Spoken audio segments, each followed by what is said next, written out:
안녕하십니까. 87연구소 방송 묵계 이상훈입니다. 오늘 방송에서는 간에 좋은 대표적인 영양제 중의 하나인 실리마린 성분이 풍부한 밀크시슬에 대해서 한번 공부해 보겠습니다. 간 기능 개선 효과가 뛰어나다고 해서 밀크시슬 복용을 추천하는 분들이 많을 겁니다. 하지만 밀크시슬 역시 약성을 정확히 알고 복용하지 않으면 부작용이 생길 수 있습니다. 먼저 밀크시슬의 효능부터 살펴본 후에 왜 부작용이 생기기도 하는 것인지 몇 가지 경험 사례와 함께 알아보겠습니다. 밀크시슬은 엉겅퀴 씨앗에서 추출한 것으로 건강에 도움이 되는 핵심 성분이 바로 실리마린입니다. 이 실리마린은 특히 간 기능 개선에 뛰어난 효능이 있는 것으로 알려져 있습니다.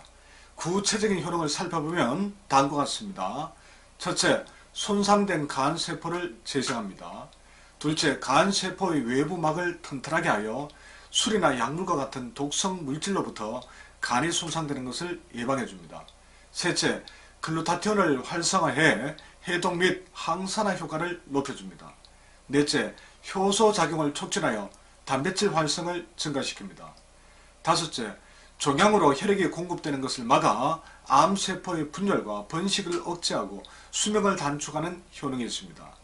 여섯째, 혈당과 LDL 콜레스테롤 수치를 낮춰주는 효과가 있습니다. 자, 그러면 이번에는 밀크시슬 부작용 후기입니다. 밀크시슬 부작용 사례가 많지만 최근에 듣게 된 사례 두 가지만 소개해 드리겠습니다. 첫 번째 사례입니다. 아이가 어릴 때부터 건강이 좋지 않아 약한방 치료를 받던 중에 모 약사님의 권유를 받고 밀크시슬을 장기간 복용했습니다.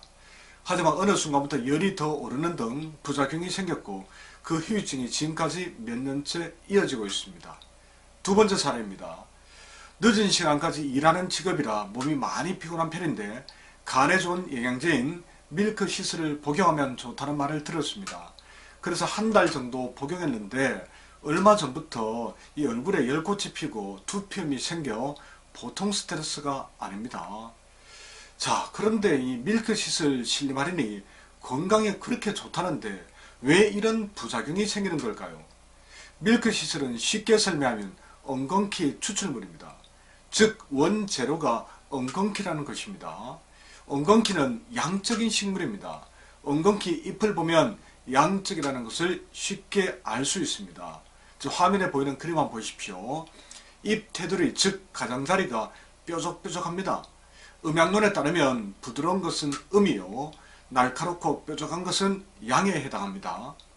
그래서 엉겅퀴를 갖고 굳이 체질 적합도를 따지면 태음인 소음인과 같은 음체질에 이롭습니다.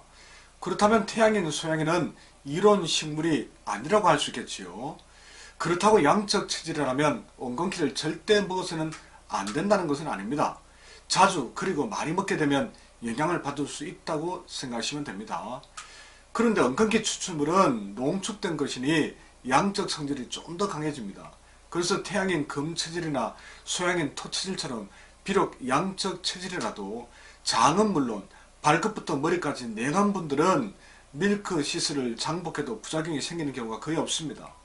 반면 평소에 상열감이나 두통이 있거나 피부 발진 등이 있을 때는 밀크시슬의 양적 성질이 화열을 더 자극할 수 있으므로 드시지 않는 것이 좋습니다. 대부분의 부작용은 이런 이유에서 생긴다고 보시면 됩니다.